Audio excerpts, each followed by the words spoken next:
This program contains rare films of World War II originally shot in color, found during a 2-year worldwide search.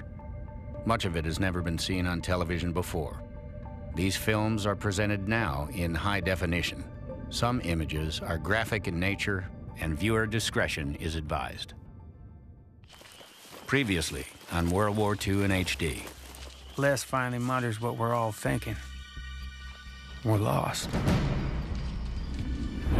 Alabama native Nolan Marbury sees his first combat in the Pacific when the young Marine and his patrol are ambushed in the jungles of New Britain.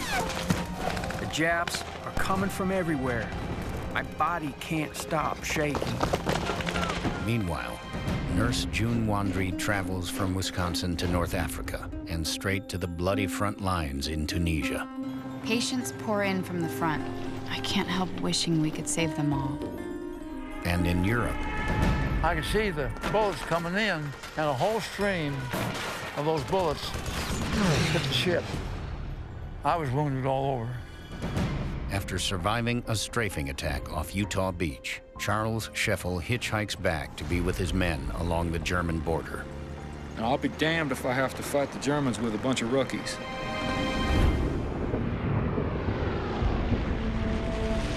Grant us a common faith that man shall know bread and peace, that he shall know justice and righteousness, freedom and security, an equal opportunity and an equal chance to do his best, not only in our own lands, but throughout the world.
Today, we are on the offensive all over the world, bringing the attack to our enemies.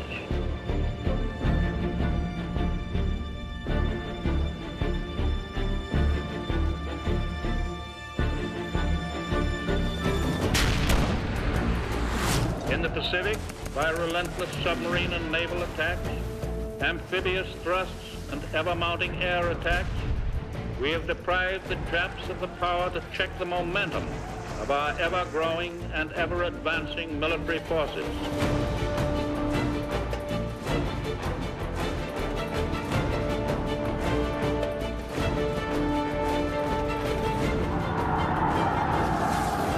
Germany has her back against the wall. In fact, 3 walls at once.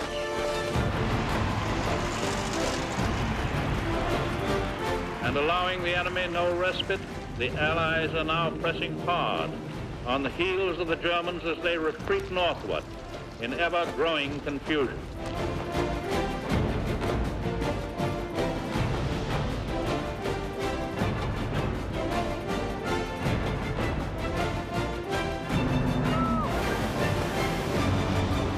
What is the job before us in 1944? To win the war. To win the war fast, and to win it overpoweringly.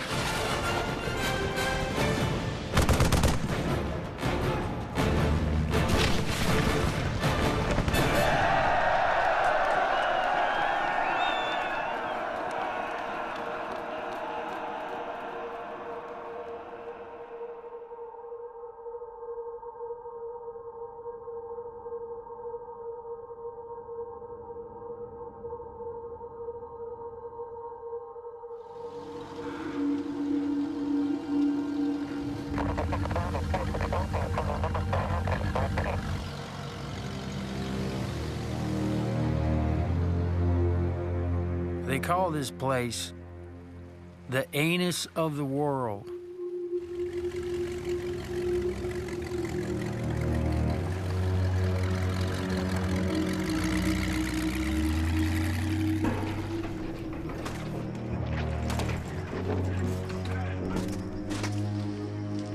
Word is Navy was going to use it as a base, but then decided it wasn't fit for human habitation. So, they gave it to us Marines instead.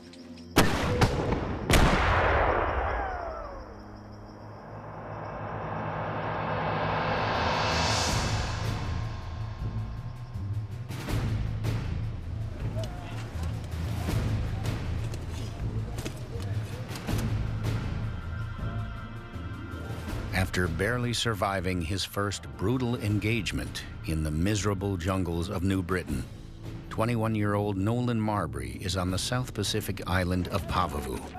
He is training with the rest of the 1st Marine Division, preparing for his next combat assignment.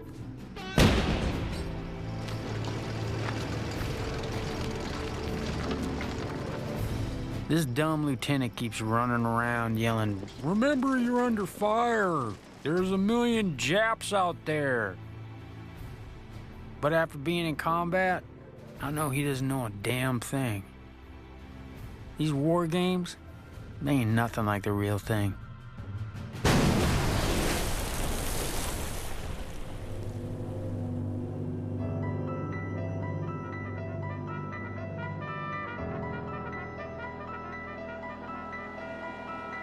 Right after Reveille, the captain gets on the horn, says, "Get your gear. We're heading north." Judging by the amount of stuff we're packing, it must be quite a trip.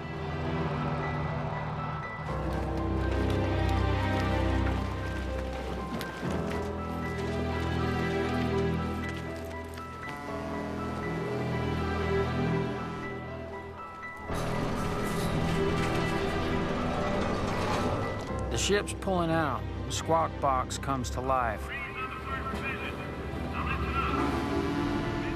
The captain tells us our destination is Peleliu. Peleliu? As part of General Douglas MacArthur's plan to retake the Philippines, Marbury and the 1st Marine Division are heading to Peleliu, a small island located 2,100 miles north of Pavuvu. Although it is one of the most remote spots in the Pacific, MacArthur believes he must secure Peleliu's airfield in order for an Allied invasion of the Philippines to succeed. The attack on Peleliu will be the first time Marbury assaults a heavily defended beachhead. The enormity of what lays just ahead of us races through my mind. I feel a prickle at the base of my hairline, and it goes all the way down my spine.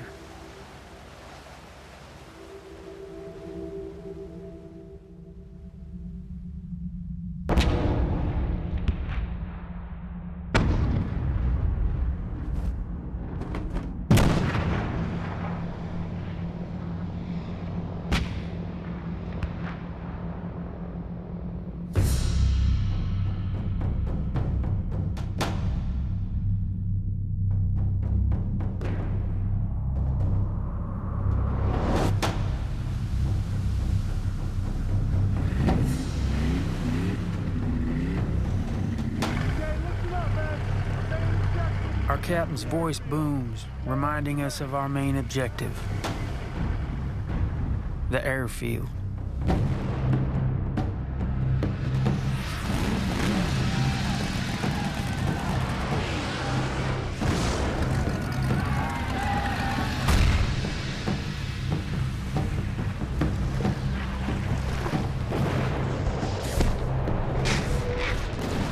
Jap artillery is raining down all around us.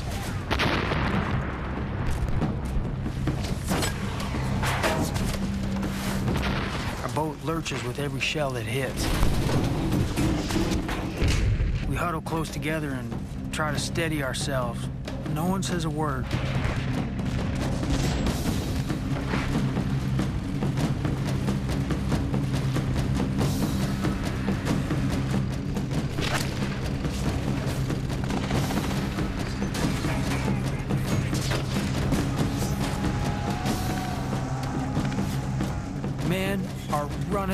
everywhere, headed for the center of the island.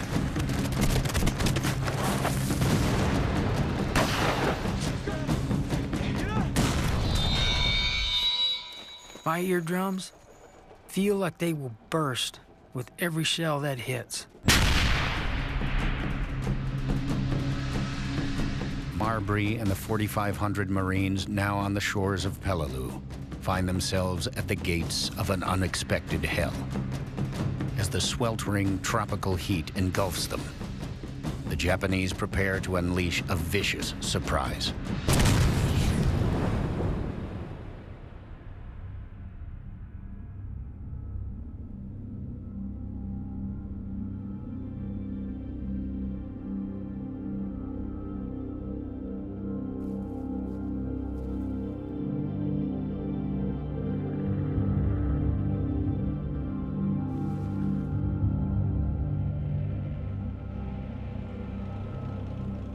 We got the Krauts on the run. A lieutenant bet me $50 we'd be in Germany in 2 weeks. I took that bet. The way I see it is even if I lose, that means we're winning. After recovering from wounds sustained 2 days after the D-Day invasion, 25-year-old Oklahoman Charles Scheffel is with the 39th Infantry Regiment in Normandy. He has been promoted to captain and is now in command of the 200 men of C Company. Our orders are to sweep ahead and reconnoiter a 2-mile-wide path all the way to Germany.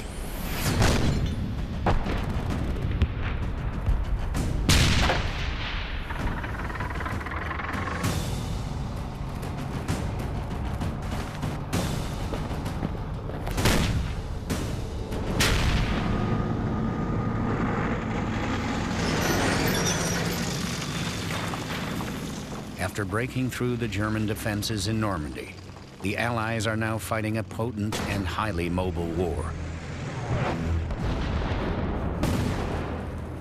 In the face of relentless pressure, Hitler orders a general withdrawal across France. His forces will stand and fight from a position of great advantage along the infamous Siegfried Line, a formidable 400-mile-long defensive wall that consists of over 18,000 bunkers and tank traps protecting Germany's western frontier.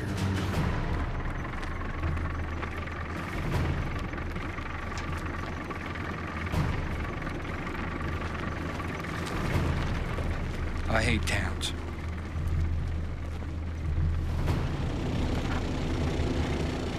The Germans like to target crossroads with mortars, machine gun placements, sometimes even a lone tank. One well-hidden German with an anti-tank gun could knock out our lead tank, stop the whole column in its tracks. You don't hear the one that's coming right at you that wounds you, because the shells are going to get there faster than you sound. About the only time that you really know something is when you hear a crack, and you know that guy missed you. And then you don't even know whether he even saw you, but just was firing because he thought somebody was in where you were. But you don't stop and think about those things.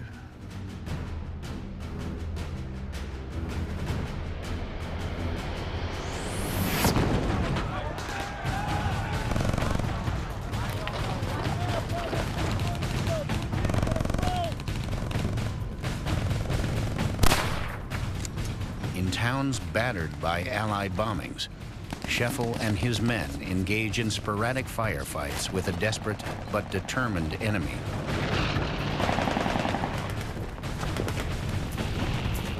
This form of urban warfare takes its toll, but it doesn't stop the Americans from keeping the Germans on the run.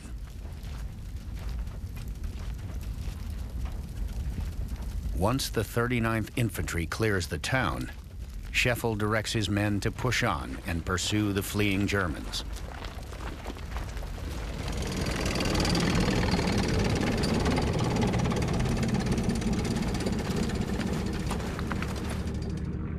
Overhead, We occasionally see the contrails of hundreds of our bombers heading east to pound the enemy. You get 'em good, boys. We'll be there soon.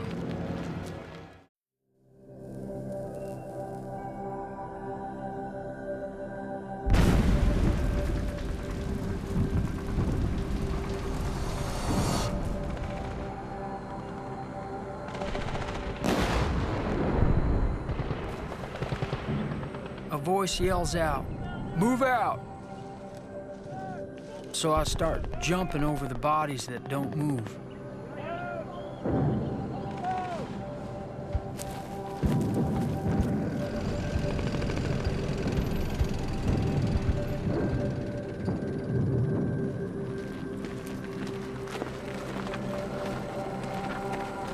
"24 hours ago, Private Nolan Marbury and the 1st Marine Division landed on the coral shores of Peleliu.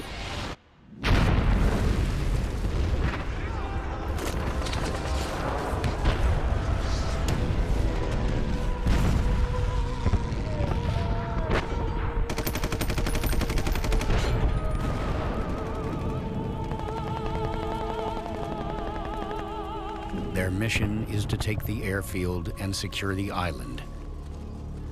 But so far, it is not going well.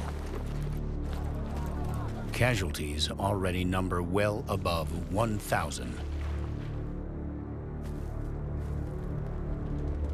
And there's another problem.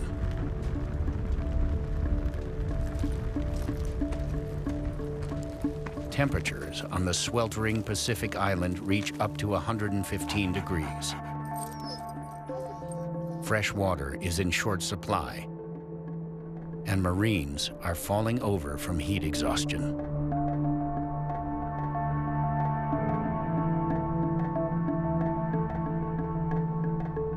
I can barely move.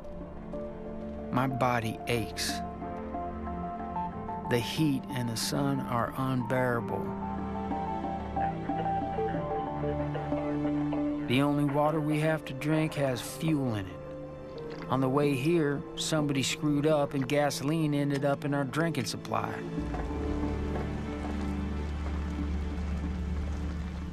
As the Marines push inland toward their objectives, Peleliu's 10,500 Japanese defenders fall back into their heavily fortified positions.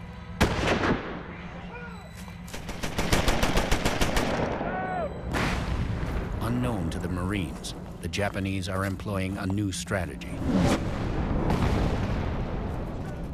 Realizing they cannot stop the Americans, the Japanese are setting up their defenses to inflict as many casualties as possible. Their hope is to bleed the Americans into negotiating an end to the war.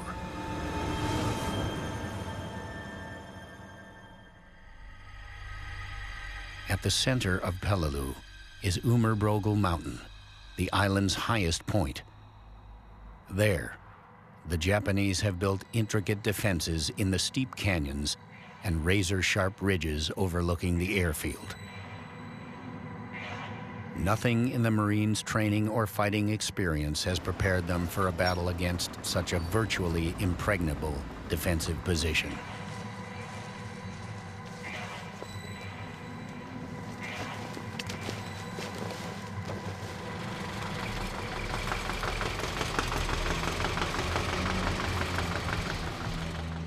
Finally, we're at the edge of the airfield.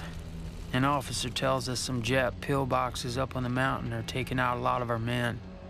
He tells us to rest fast. We'll be making the push shortly.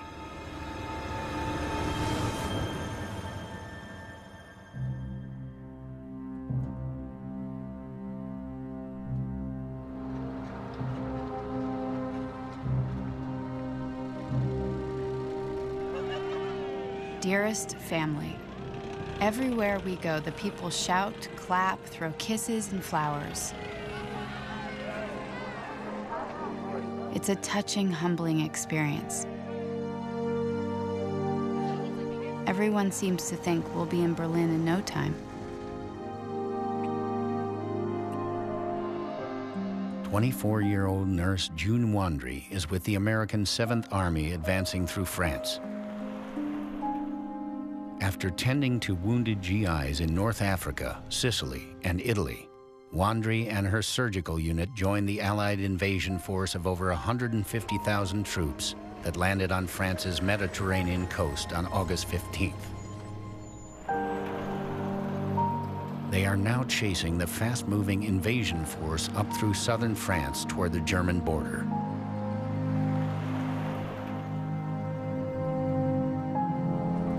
Our backs and ovaries are taking a terrible beating riding in the open-backed trucks. But France is beautiful. If only we would have invaded this place last year, we wouldn't have had to spend those hellish months in Italy.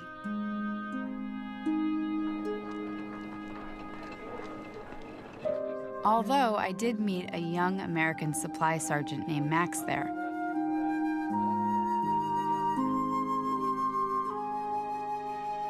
We took a wonderful trip to Capri together.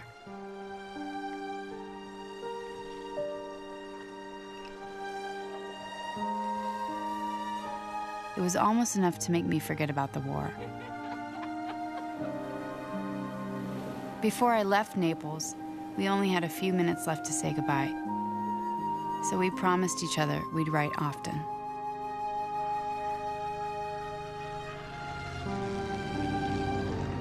I suppose from now on, my new battle cry will have to be love postponed on account of war.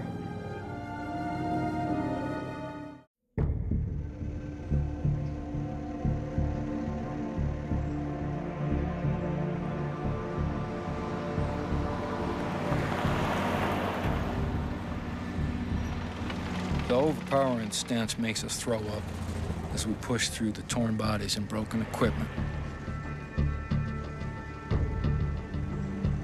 We hurry on, our tires sticking to the gar.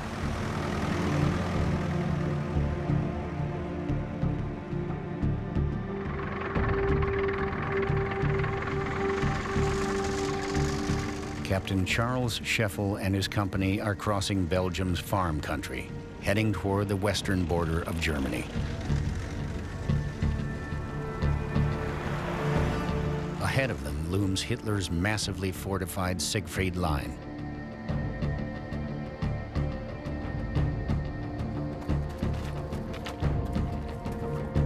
On September 13, 1944, Scheffel and the 39th Infantry Regiment reached the North Rhine region, becoming one of the first American units to enter the Reich.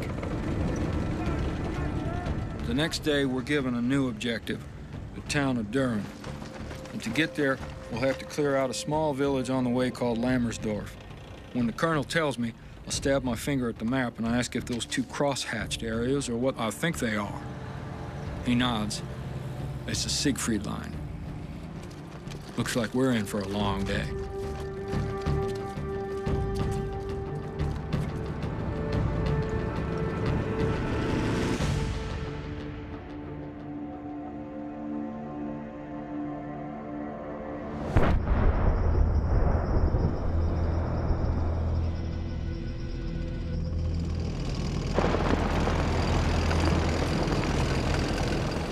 From everything we hear, our guys up in those caves are having a hell of a time.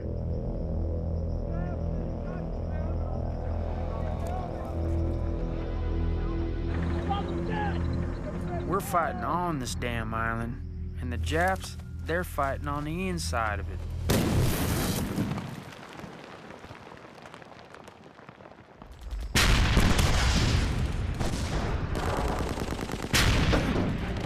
Private Nolan Marbury and the 1st Marine Division are locked in a fierce firefight for control of Umerbrogel Mountain.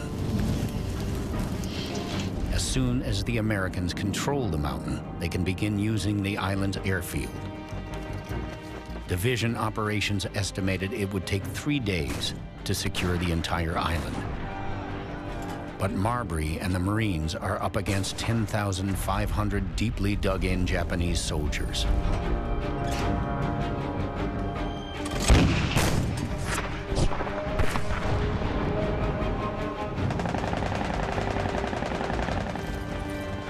We're each given 2 grenades and told to move out.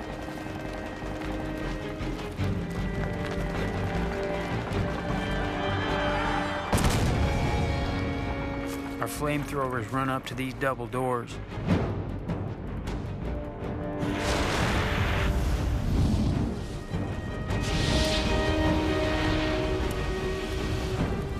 And then the heavy odor of burnt flesh drifts out.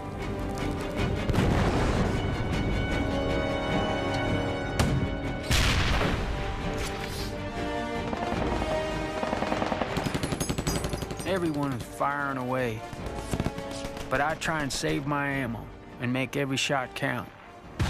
I just hate using my bayonet.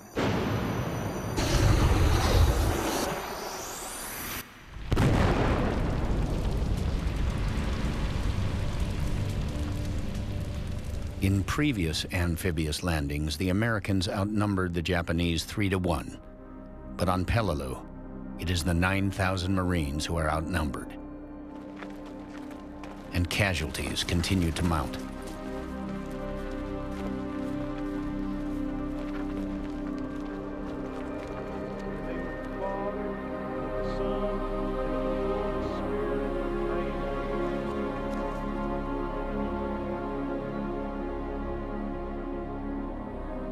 As fatigue and frustration overtake the Marines, the struggle for Peleliu becomes a battle of attrition.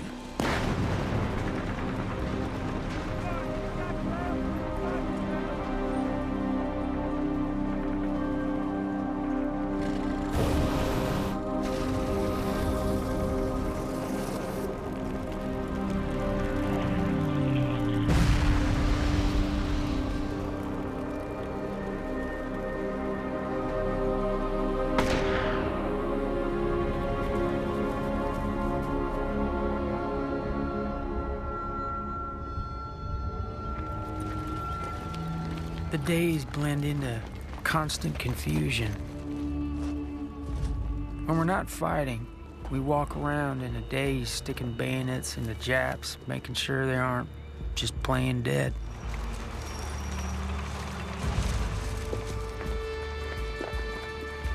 Some guys collect gold teeth as souvenirs. I collect a couple and stick them in my pocket. Things are getting out of hand. I'm beginning to wonder, what the hell are we doing here?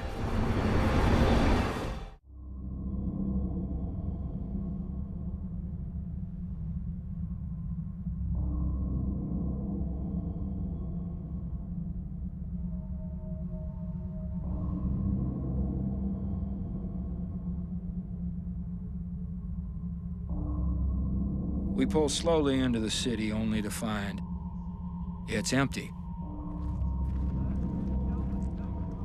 No white flags or people anywhere.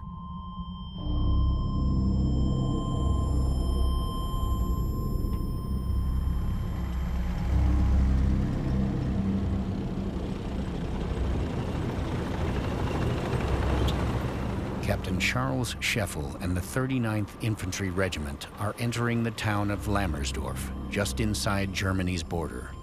Their mission is to secure the town and then attempt to push through the defenses beyond.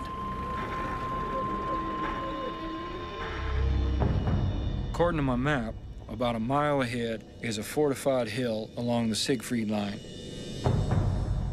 I don't like it. We'll have to take out those pillboxes one at a time.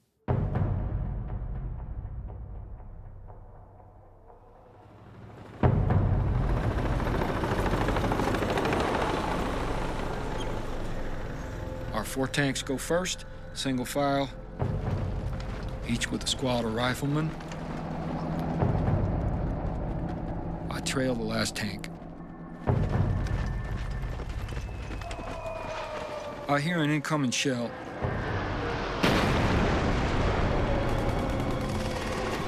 Me and my guys dive into a ditch.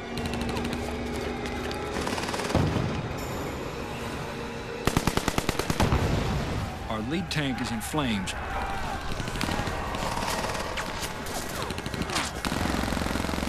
We got several guys down, some killed, others screaming. I feel a surge of panic.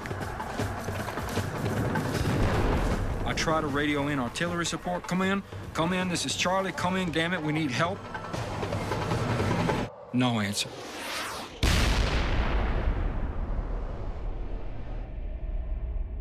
I can't feel anything.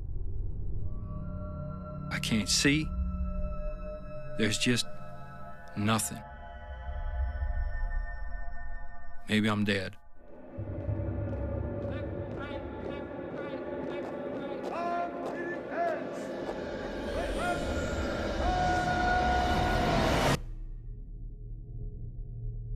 Dear God, please take care of my wife, Ruth, my mother, and my brother. Please keep them safe.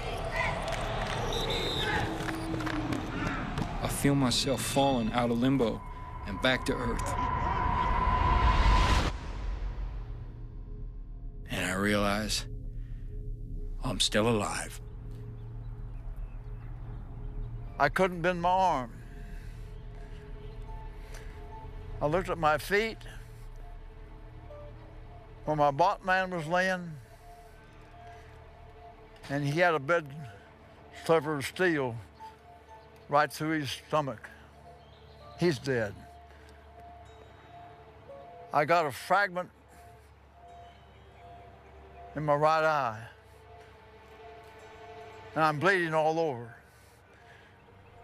I bent my head so I could look out of this eye, and this kid was dead.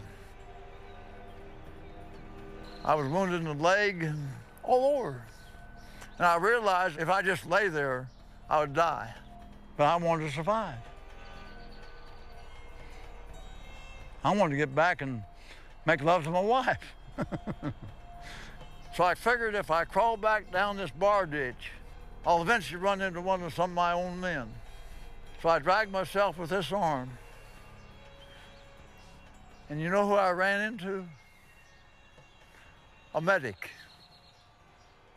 And I said, "What is your name?" He said, "Jesus, Jesus." I said, "I cannot believe it."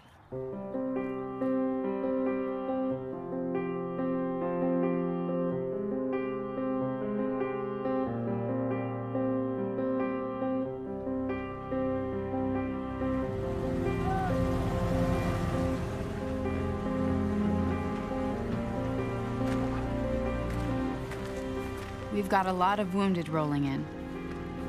How do they expect us to treat these poor boys when we keep packing up and moving every night? We set up the OR tent immediately and begin operating. Nurse June Wandry and her mobile medical unit are speeding through France at a blistering pace, moving 28 times in their first 32 days.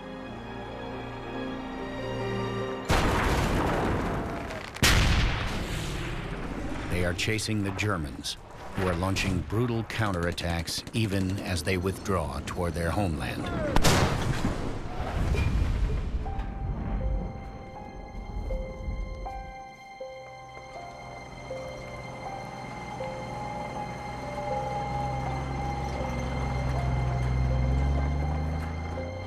Somehow, I have to keep 3 surgical teams working 14-hour shifts, supplied with sterile dressings, instruments, and sutures.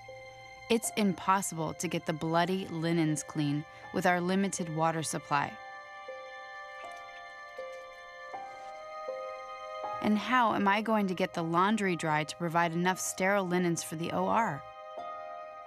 The nearest laundry is 200 miles back. Despite the conditions, fewer than 4% of the soldiers receiving care in the field die as a result of wounds or disease.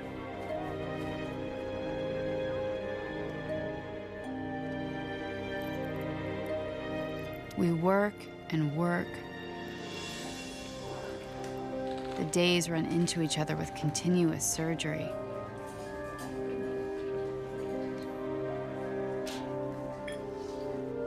I'm so exhausted.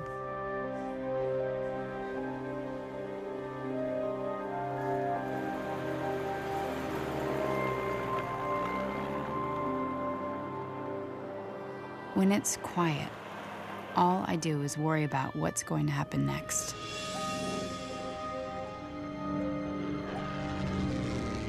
I received a letter from Max in Italy. He's been badly wounded. He says he doesn't think he's been crippled. I guess that's good. And he's going home. Home.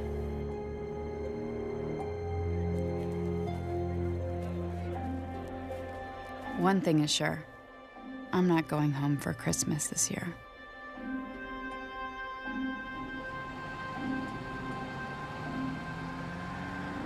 What do you do when you run out of tears?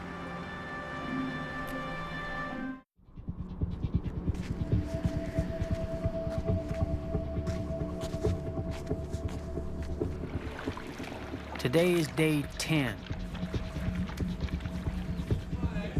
Command said Peleliu would be secure in 3.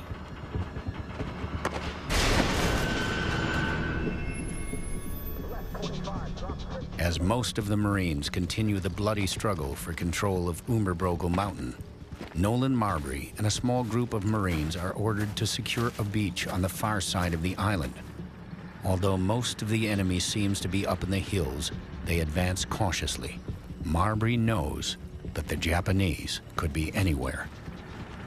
We're creeping into the open, ready to shoot anything that moves. Out of the corner of my eye, I see mortars hitting a few hundred yards away.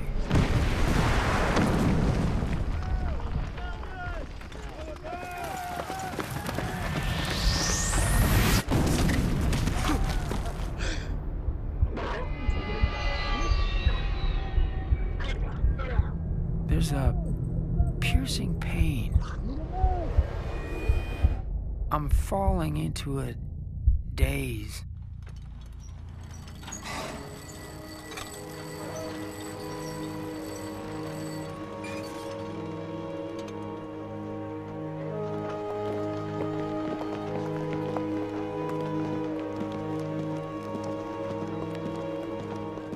When Marbury comes to, he is on a transport ship. He has serious wounds to his head and neck from shell fragments. The men around me are crying in pain. The corpsman goes from stretcher to stretcher, offering comforting words and help. He tells me I lost a lot of blood and that I'll need a transfusion.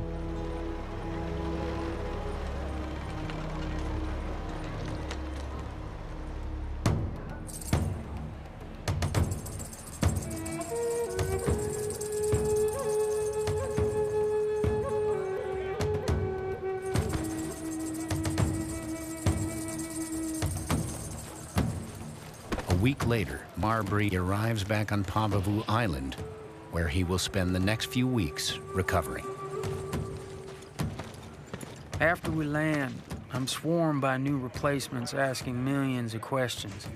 They want to know how I got hurt and what it's like being in battle. They're all itching to join in the fight. I know what it's like. I've been there.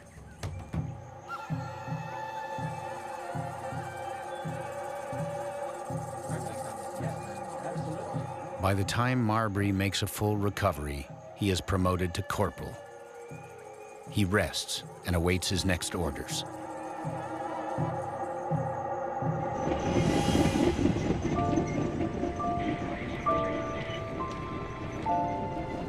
Back on Peleliu, the fighting drags on for over 70 days.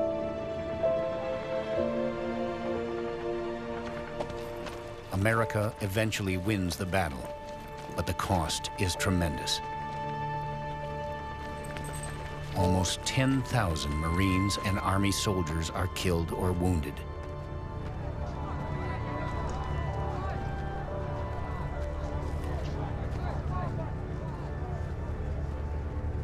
The incredibly high casualties and surprising length of the fight are a shocking preview of island battles yet to come. But as Americans focus on the upcoming reconquest of the Philippines, the losses sustained on Peleliu are almost all but overlooked by the public.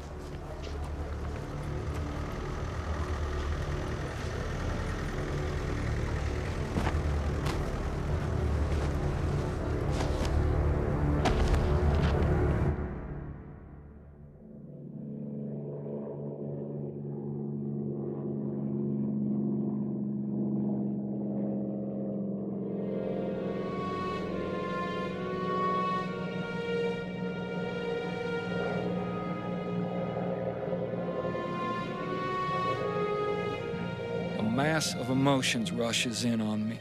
A lump rises up in my throat. I haven't seen America since 1942. And I'm finally home.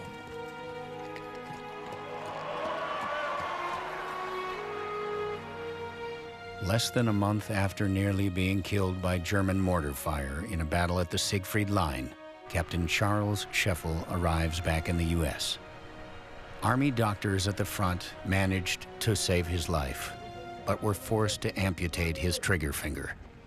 Scheffel arrives at Fort Sam Houston Hospital in San Antonio, Texas, ready to begin the long road to recovery and readjust to life on the home front. It's strange to talk to Ruth after all this time. Neither of us is the same. And I'm lost for words. All I can mutter is, well, your husband's home, so quit your job and come on down. And she replies, I'll be on the 3 o'clock train the day after tomorrow. That's all I need to hear.